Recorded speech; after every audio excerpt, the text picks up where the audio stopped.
The cold wind is blowing outside, and the eating challenges increase inside our head. Have you ever noticed how the colder months bring with them special weight challenges? Though this can be trying, it doesn't mean your weight mastery needs to be left out in the cold. Come in and get thawed out as we explore thin thinking for winter challenges.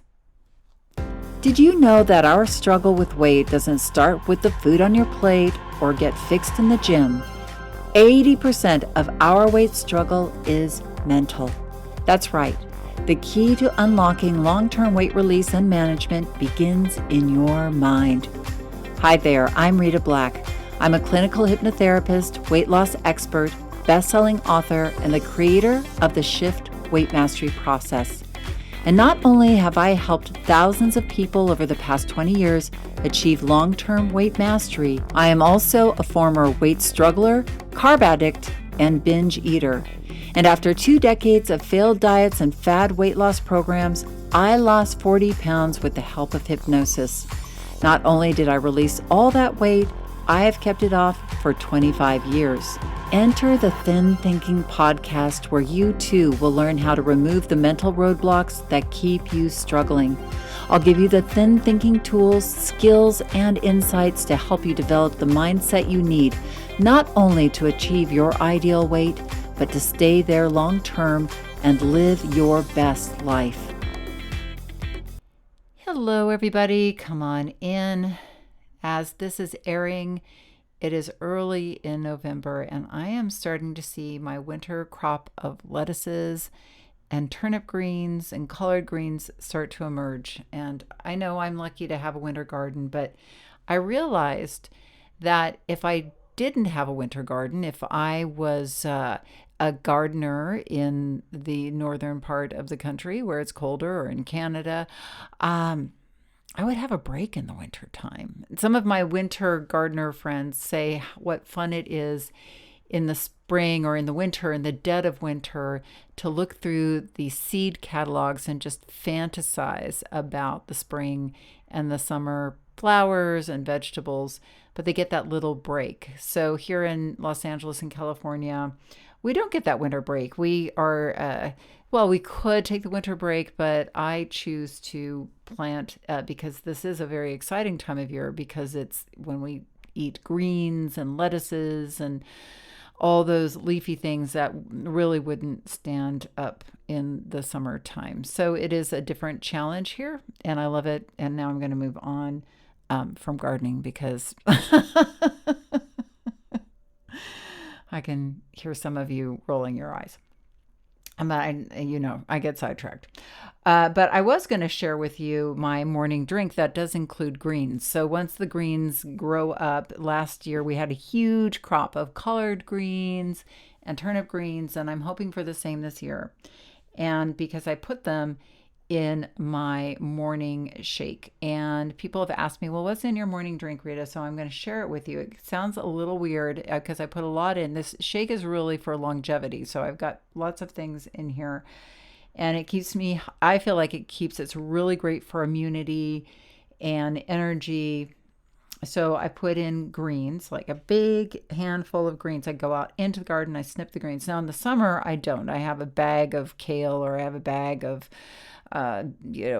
turnip greens or collard greens, but I don't have my own greens in the summertime. But so a handful of greens. I have fresh mint that from my garden too, so I pull a handful of that. I take half an orange and I leave the peel on, because actually a lot of the nutrients in the orange peel are the best phytochemicals for your body and for immunity. So I know it sounds a little weird, but I do put the half of an orange in there, and it makes the shake kind of thick because it's the pectin in the orange with a whole lemon. So I cut a whole lemon in half. I throw it in there. I throw in fresh ginger. I throw in fresh turmeric with a little pinch of pepper, which activates the chemicals, the phytochemicals in the turmeric. I throw in about a teaspoon of powdered grape seeds it's a very bright red. It looks like wine, but it's grapeseed extract because it has resveratrol in it. I put a big scoop of pea protein powder. I put a little bit of unsweetened cranberry juice that also has a special chemical property. I wish I knew it right off the bat why, but all of these things are, this either promotes immunity or longevity or a better brain. And then I put some stevia in. What am I missing? No, I think that is it. I put a little egg white in too, with ice, some water, and I blenderize it all up, and it's this really weird color, but it is a very interesting tasting drink. I love it. And it keeps me full for hours, and I really do feel healthier drinking it. And so I keep doing it. So I was never a smoothie person. And then I grew the greens. And so the greens came first. What came first, the chicken or the smoothie? Well, actually the greens came first. And I said, wow, I have so many of these. Let me put it in a drink. And then the drink evolved from there. Do you have a morning drink? If you do, I would love for you to share it with me. Just email me or DM me. I'd love to hear what you're doing for your morning drink. Okay, so let's move on to this episode. It's brought to you by my free online masterclass, How to Stop the Start Over Tomorrow Weight Struggle Cycle and Start Releasing Weight for Good. And check that out in our show notes. So I realized that even though we do have listeners here who are heading into the summer, because we have our friends in Australia and New Zealand and other parts of, the other side of the world, for a lot of us, we are heading into the winter months, and that can be a big challenge for our weight management. Can it not? Yes, it can. So I wanted to walk through some mental shifts that you can make to stay on track, because the winter can get tricky for obvious reasons and for not so obvious ones as well. So first of all, here's the thing that I see year after year after year helping people with weight management.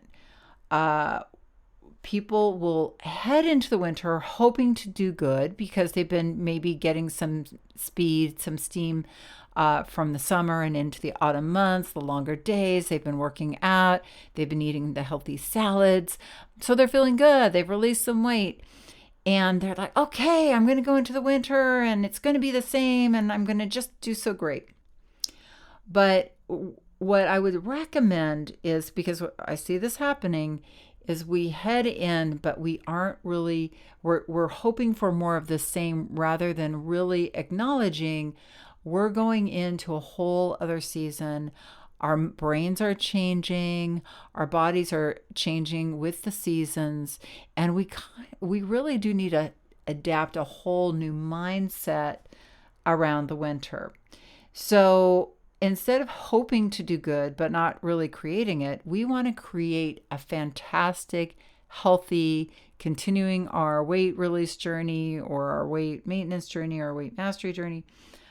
We want to do that. So as if you've worked with me or know me or been listening to this podcast long enough, for creating any sort of change, the first place we usually start is identity. And because identity is at the top of the subconscious mind. Now, you might have this identity of somebody who struggles in the winter. Oh, it's hard for me to manage my weight in the winter. The days are shorter. I don't exercise. I don't do this. I eat too many carbs, blah, blah, blah, right? So we want to start to shift how we see ourselves around, because when we have a limiting belief identity about ourselves, we tend to create that reality. So I'd like to invite you to create a different winter identity. Here's some suggestions. I am a healthy person who manages my weight in the winter. I will repeat that. I am a healthy person who manages my weight in the winter.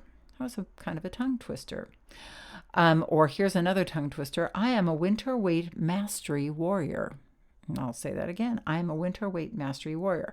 So what we're doing is just flipping our brain over, right? We're really re-seeing ourselves from a different vantage point. We're using language. We aren't lying to ourselves, but we're starting to just like cultivate a new idea of ourselves from the inside out. And that's where most change happens from. So start with an identity. I am creating my winter weight release. So start to have also, so once we finish with identity and we get our identity down, then we want to move on to vision and have a vision of where we are going, but again, what we want to create.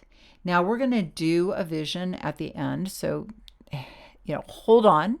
That's going to be exciting. I'm going to do a vision exercise with you. But as we head in to the winter months, we also want to create where we're headed to, which is the spring, and then have a vision of where we want to be in the beginning of the spring and have that vision pull us through the winter time. Does that make sense? So we're going to work on that later, but just hold that idea. So I'm going to go through 3 main winter challenges as I see it, and then we'll give you some tools, some thin thinking tools to work with that.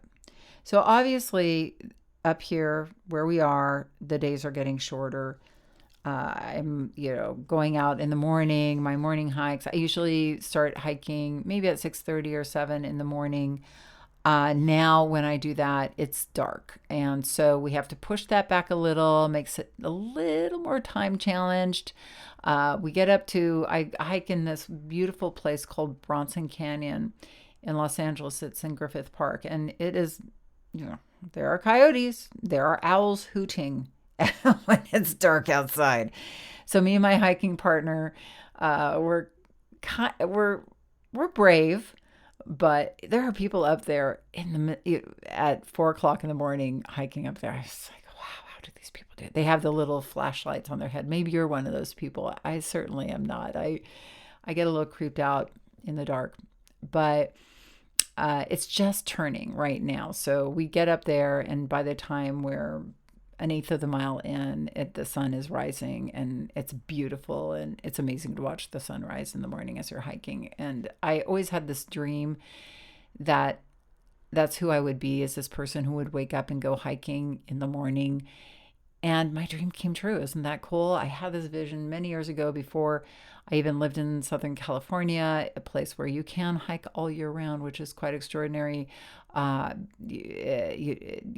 the morning, all the time. It's cold in the morning in the winter, but it's doable. It's not icy. It's not foggy. It's not raining every day, unfortunately. But so we are really, really spoiled in that way. But as you probably are noticing, the days are getting shorter, and that does become a challenge. So the first big challenge is exercise. We can't get out like we used to in the summertime. It's too dark, it's too cold, and it may be too dangerous, whether it's icy and snowy, or it's just you don't feel safe in the neighborhood that you live in. It gets different. So have a winter plan for exercise, because what people tend to do, I don't want to generalize, but I see this a lot, is that they try to go for the same thing. And like me, oh gosh, it's dark at 6:30 in the morning. I can't do this anymore. And, a lot of times what I do is I change my exercise time when it does get too dark, and I have to get to work. So I can't get back in time to get to work in time. I change my hours around to the degree I can, and I hike in the afternoon. And so I swap it around if I can with my hiking partner. But yeah, we have to kind of rethink things through. Now, I know you might not be able to do that, but here are some ideas for those of you who are living in darker climates where it stays dark until 7 or 8, and then it gets dark again at 4:30. My one thing would be is you can break up your exercise time. Like, let's say if you get up and go walking in the morning or walking in the afternoon when you get home, and it's too dark to do that, What about breaking up that half hour, 45-minute walk over your workday? Do 15 minutes in the morning, 15 minutes at lunchtime, or a half hour at lunchtime, and maybe two 10-minute walking sprints. You're expending the same amount of energy. It actually is awesome because you are breaking up your day, and your brain actually needs a brain break in your day, and it's a perfect thing to do. I have had many clients who get a cohort of fellow workers to go walking with them. They inspire other people to do that. So that might be something that you can do. Another thing that I love, love, love to do is to have a dance party with myself or with my kids or even with my husband if I can get him to do that with me. But I will put on a playlist and I will just dance straight for a half hour, for 40 minutes. If it's raining outside, if it's too dark to go outside, there is a concept I call Plan B exercise. Like, let's say I have planned to go hiking, but it rains, which is rare, but it does sometimes rain here in LA. So if it's raining or if there's a hurricane outside or if, whatever sort of climate disaster happens in your local vicinity, as long as your house isn't washed away and as long as you aren't blown away by a tornado, you could shut the windows, make sure you're safe, turn on not the radio, but your iPhone or your phone and dance your buns off. You might need to, here's another idea, is you might need to push more of your exercise to the weekend, which is something that is a very valuable tool. So if you maybe didn't exercise on the weekend or you only exercised 20, 30 minutes, maybe you work out an hour on Saturday, an hour on Sunday, and then that takes the onus off of you to have to exercise more during the week. You're moving your body, you're expending that energy. Is it ideal? It would be ideal if you could move your body a little each day just to keep your limbs limber. Exercise isn't just about weight release. It really is about your body and engaging with it and moving it and keeping yourself mobile, your balance, your core, all of those things. So engage with it to the degree you can. Something I try to do every day, and this only takes 10 minutes, sometimes 15, is when I wake up in the morning and it's dark outside, really dark. I put the tea kettle on, and the amount of time that it takes for the tea to boil, I do my flexibility exercises, I do my balance exercises, I do my stretching, my mobility. I move through it really quickly, and then once I have my tea, I do a little more. But what that does is it creates a habit in my brain, and it's called habit stacking, where you're put the tea on, then do this next thing, and then do this next thing. And creating a habit of exercise like that or stretching like that, it's much easier when you anchor it, it's called anchoring, to something that's already established, like waking up and putting the kettle on. So maybe you're somebody who wakes up and makes a pot of coffee. You could go and do some stretches and some mobility exercises, do some sit-ups, whatever you want to do. You could say, okay, I'm going to put the coffee on, and for the length of time it takes for my pot of coffee to happen, I'm going to do some stuff that's going to take care of my body before that one cup of coffee or your first cup of coffee in the morning. So that is something else to think about, is habit stacking. That's something else that you could do with your exercise at work as well. Have lunch, go for the walk, have lunch. These are your lunches anchored into your day or your morning break. I mean, not that any employer is giving anybody a break anymore, but if you're working from home, if you have a little ritual set aside, putting the laundry in, then I do some stretches. Get up. After my Zoom meeting, do some stretches, do 10 minutes on the treadmill if you have a treadmill at your house. So anchoring it to something that is steady and consistent in your week, especially if you're going to do most of your working out on the weekend, you just need that 10, 15 minutes to move your body, stay mobile, stay connected to yourself. Very helpful. Another thing, and one of my clients just blew us all away. She bought a QB. I don't know if you've heard of it, but it's this thing that is like a little treadmill that you can have under your desk. And she has one under her desk. She has one in front of the TV, or maybe she moves it. But she does that thing all the time. She's released 70 pounds. I mean, it's made a huge difference in her life because she's able to work. In fact, we do these monthly meetings, and she's sitting there doing it and talking to us. And she's like, I'm doing it right now. Whoa, that's pretty cool. I haven't checked it out myself personally, but maybe check it out as CUBI. But that might be something, especially at night, if you sit and watch TV instead of snacking, do the QB.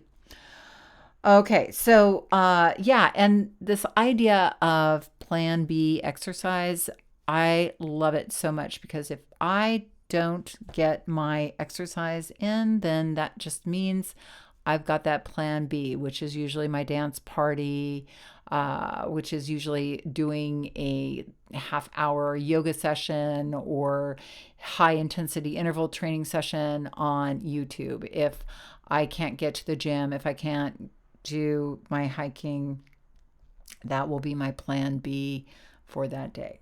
Okay, so that's exercise covered. We're all going to exercise this winter, right? Okay, thumbs up. Okay, so next is challenge is our brain goes into hibernation mode in the winter time, or brain and body actually. So I think I've shared about this, but I'm going to share it again because it was just so astonishing. My husband and I watched a documentary about bears getting ready to hibernate for winter up in Alaska. And there was literally these skinny old bears who had been like rummaging around all summer long, doing whatever bears do. And now it was the salmon run. And literally these bears went from being skinny to big old bears, probably gaining, I don't know how much bears gain, but I think 1,000 pounds, 500 pounds, I don't know. But they said each of those salmon that they're chomping on is about 5,000 calories, which is wild. But they're eating a bunch of them. And then they're going up into the mountains and eating a bunch of berries. And then they go and they hibernate for the winter. And the females, who are usually impregnated, and the pregnancy will not go to full term unless they reach a certain weight and can sustain a pregnancy. It's so very fascinating how nature works. But during the winter, she will give birth without even waking up. Isn't that wild? Wouldn't that be wonderful to be able to just wake up and go, oh, yeah, got a baby. Okay. And the baby's already been nursing and is already a toddler. It's really crazy. So anyway, long story short, the bears obviously gain weight really quickly. Their brains and bodies are going into gain weight really quickly, get into hibernation mode. We're going to move less, way less, and eat more and have this fat to live off of.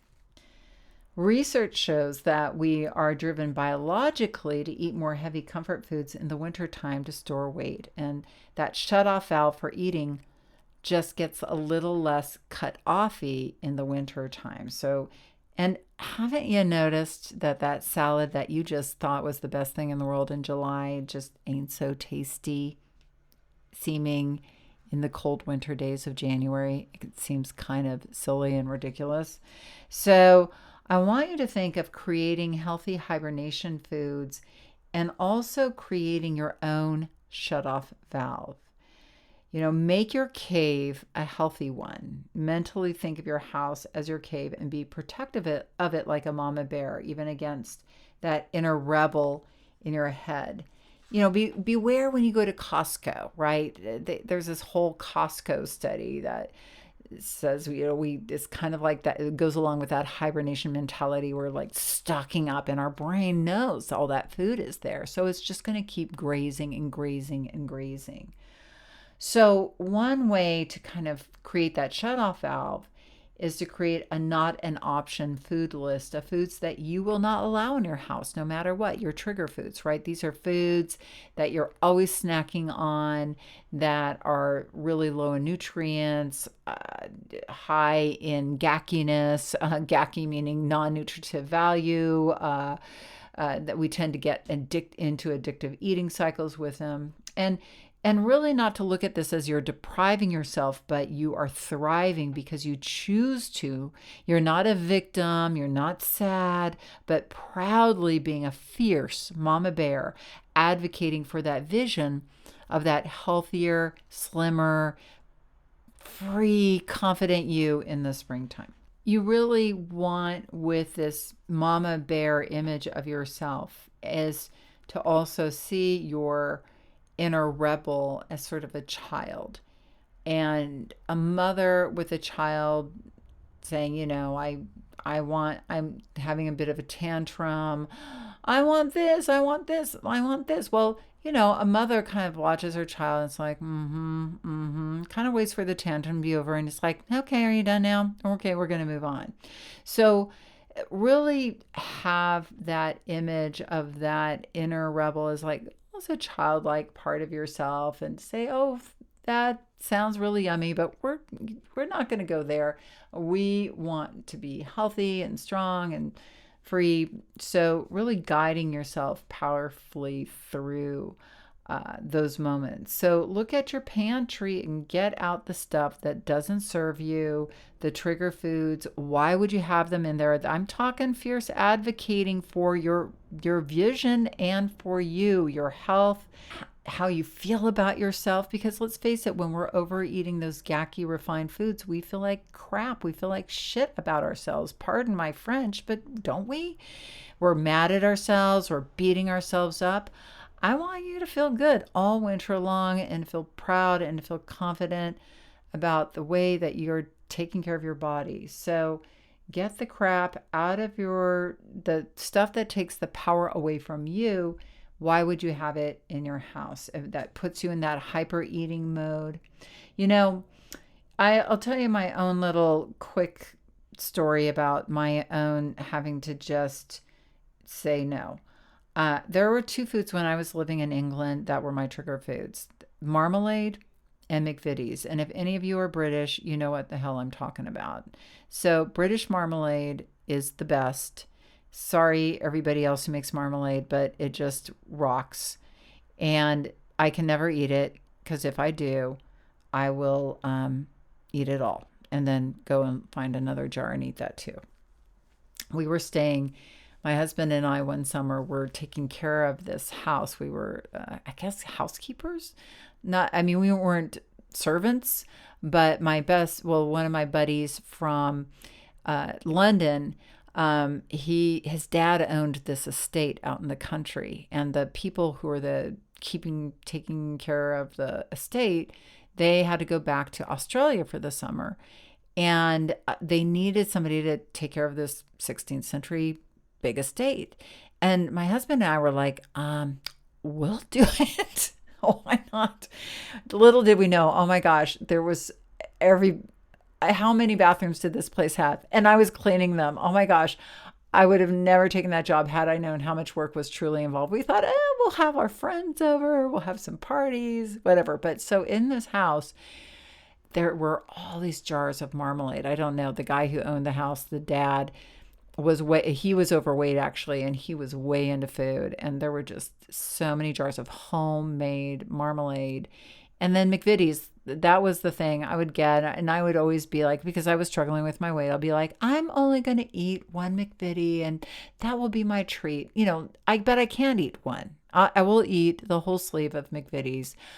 They're these for those of you who don't know what they are, they're this amazing chocolate covered biscuit. I don't want to call it a cookie, but it's a biscuit, and they're addictive. I mean, anybody who eats them is totally addicted to them. So they're radical. So anyway, that was the summer where I went through all these jars of marmalade, and it was the summertime, but I was recognized like this.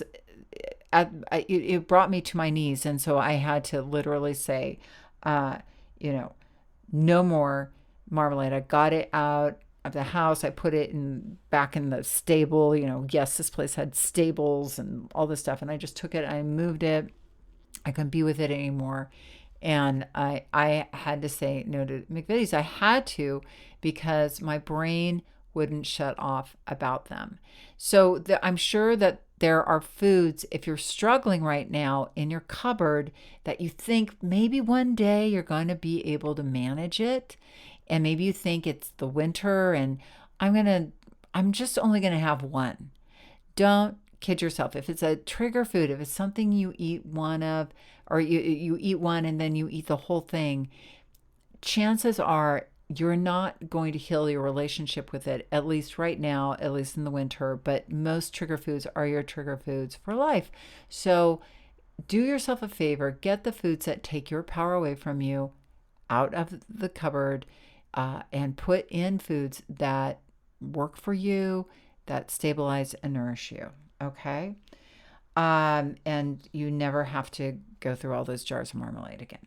And with regards to bringing healthy foods into your house, at the store, before you even walk into the store to go buy your foods, whether it's you're going to Costco or whether you're just going into Whole Foods or you're going into your grocery store, focus on that idea of yourself in the spring as healthy.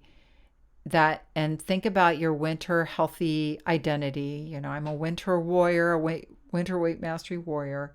And ask yourself, what is the winter weight mastery warrior going to have? How are you going to leave that store with healthy foods? And maybe you're going to take some time out to create some or find some online or in recipe books, some healthy recipes that are going to work for you this winter. Really arm yourself. Take the time, make the time to do the research and find healthy snacks at the grocery store. So take that time at the grocery store to walk through and find healthy winter snacks that are going to work for you. To things that aren't chock full of sugar or flour, the white foods. Keep things wholesome and whole and nourishing and stabilizing, because again, that winter brain can get triggered a lot more easily. Some things that are great are soups. Roasted vegetables are great snacks. I like to put on a Sunday, I will buy a bag of broccoli that's already cut up. It's not a big deal. I will sprinkle some olive oil over it, some sea salt, some pepper, maybe chop up a garlic and mix it in. I'll shake that all up together. I'll put it in the oven at 350, 375, and I'll just let it roast. And then what I'll do is I'll put it out on the counter. And we kind of just snack on that. It's so good and yummy. Or I'll do peppers and onions. That's not so easy. That's not really finger food, but that's definitely something we have in the fridge. So think roasted veggies. Think salads with hot. I make in the wintertime heartier salads with kale and lettuces that are a little more substantial. And then I'll saute an onion, a pepper, some broccoli, and I'll throw that on top of the salad, and then I'll put some protein on top. And it's such an easy meal and so delicious. But think comfort food.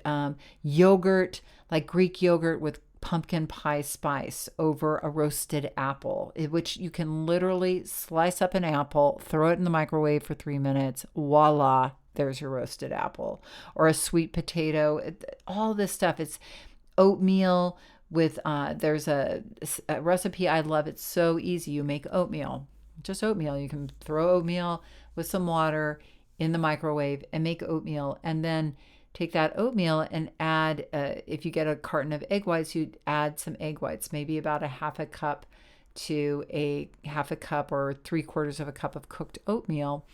And you mix it together and you put it with cinnamon, maybe a little stevia, and you put it back in the microwave and in a cup, maybe that's been spritzed a little bit, and for 3-4 minutes, I think I've got the time right here. You might have to experiment a little. And it's like a little cupcake. It's like a little coffee cake. It's so delicious, but it's really wholesome. It's just the oatmeal and the egg whites. It's got the protein in there. It's a great snack. It's a great breakfast. It's a great dessert. So I hope those are, and also tea. Tea is so comforting and awesome. Me and my shifters, we are so into tea. I mean, because we talk about tea in our group. We're like, okay, what tea are you finding?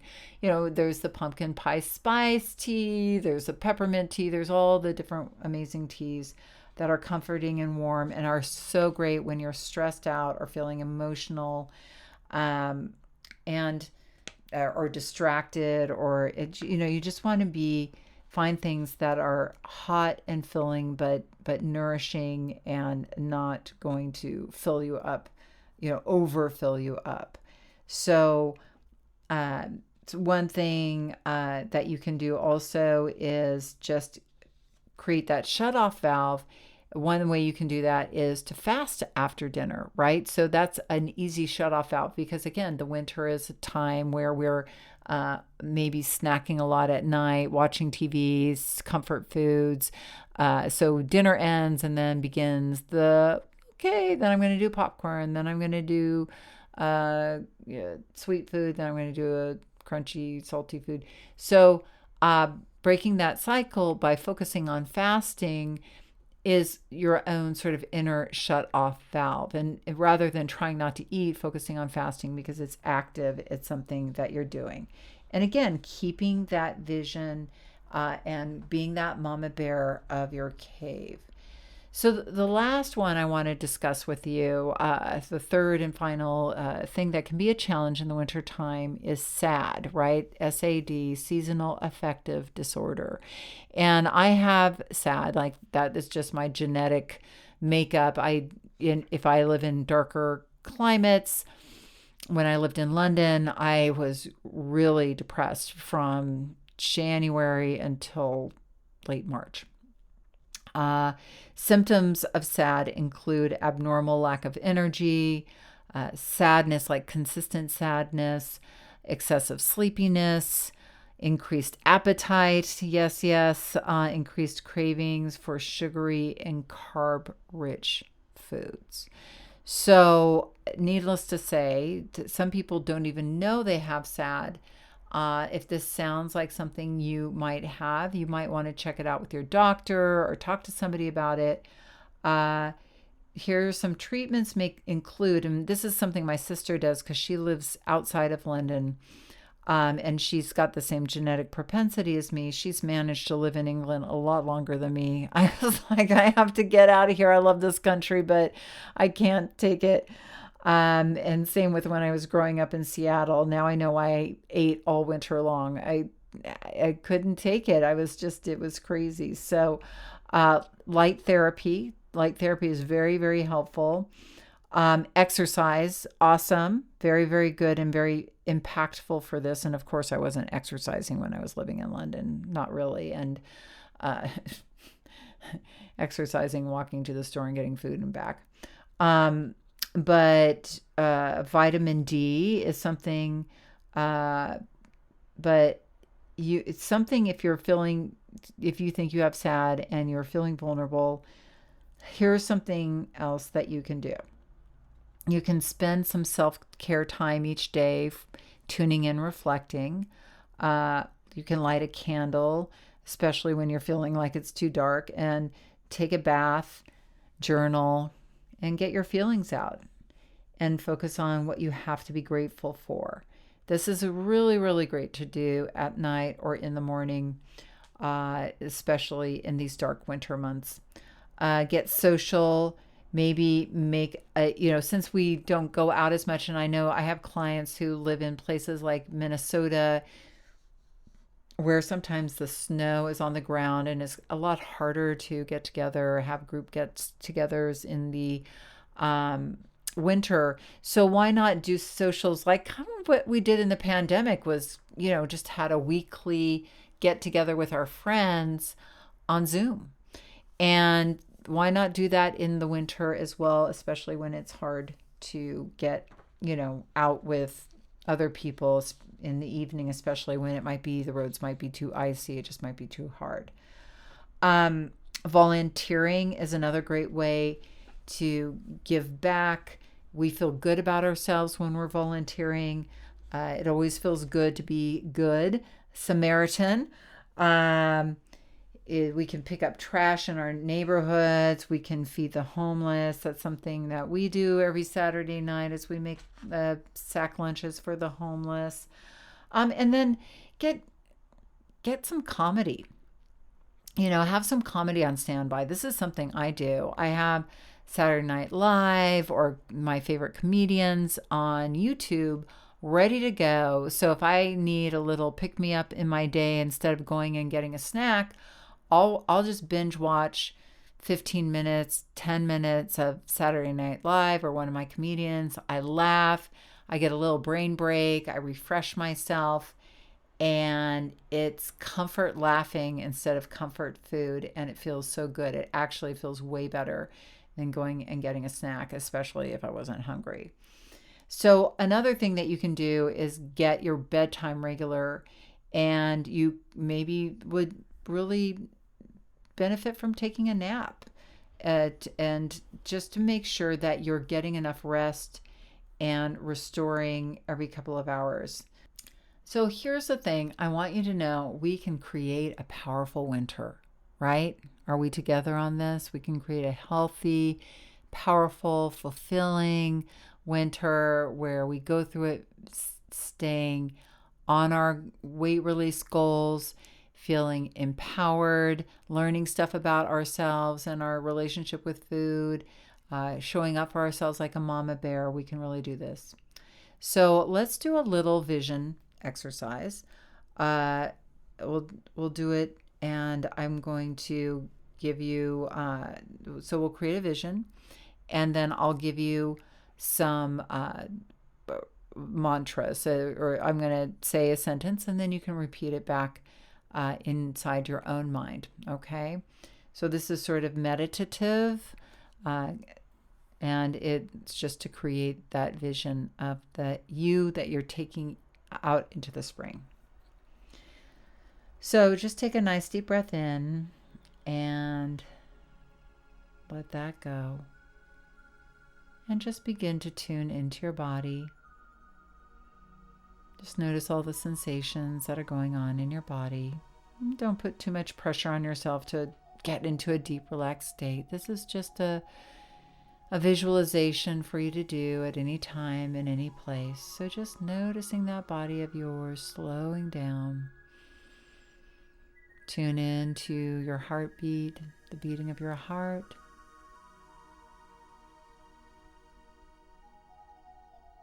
Good.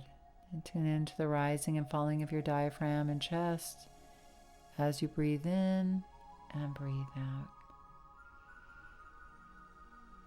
And notice that the surface that you are resting upon is supporting you fully, and that can signal to your subconscious mind that you can relax even more deeply.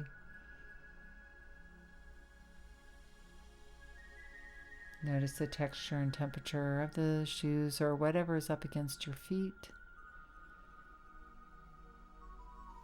And notice the temperature and the air in the room around you.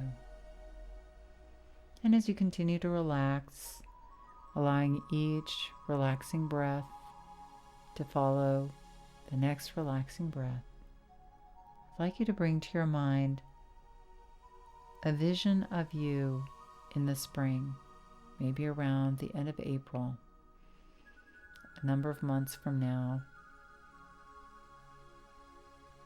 about 6 months from now. So imagine yourself somewhere you enjoy being in the spring. Imagine what you might be wearing in the spring. How much weight have you released? So get a vision of that, or if you can't see it, feel it. Are you in a meadow? Are you with friends? Are you at the beach? Maybe it's too cold to be at the beach yet, but maybe you're hiking or walking somewhere you enjoy. And as you're creating this vision of you, Think about the way that you have moved your body over the winter to create this vision of you. Think about the exercise that you've been doing.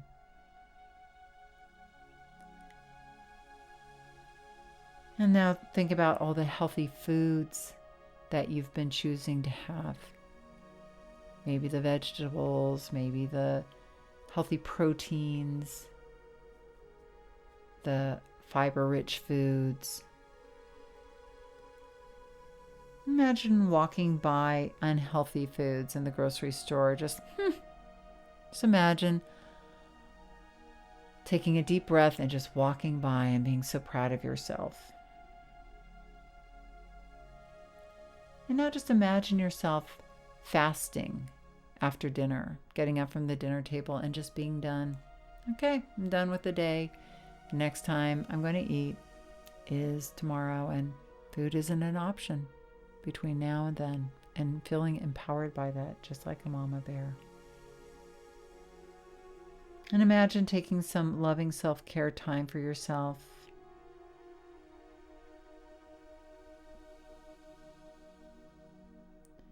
Imagine just taking that nice deep breath in, exhaling, feeling good. And now just repeat after me. I am a winter weight mastery warrior. I love moving my body every day of the winter. I love the healthy foods I eat. The healthier the foods are, the more comforting they are. Healthy is comfortable. Healthy is warm. My cave is a healthy haven where I surround myself with self-care. Good. And now just bring that image of you in the spring, healthy, full of life, confidence, vital, wearing what you're wearing, feeling what you're feeling, proud of yourself for having a healthy winter. Take a deep breath in and bring that all into you as your inner blueprint for the winter. Exhale and welcome back. Good job. All right, are we all ready for a healthy winter? Now, just a reminder, my free masterclass is available to you in show notes. How to stop the start over tomorrow weight struggle cycle and begin releasing weight for good. Check it out. It's 75 minutes of lots of tools and mind shifts. I promise you, you will find it very helpful. All right, you guys, stay cozy and remember that we're all here together. Alone we diet, together we shift. Have an amazing week, and remember that the key, and probably the only key to unlocking the door of the weight struggle, is inside you. So keep listening and find it. Do you want to dive deeper into the mindset of long-term weight release? Head on over to www.shiftweightmastery.com. That's www.shiftweightmastery.com, where you'll find numerous tools and resources to help you unlock your mind for permanent weight release, tips, strategies, and more.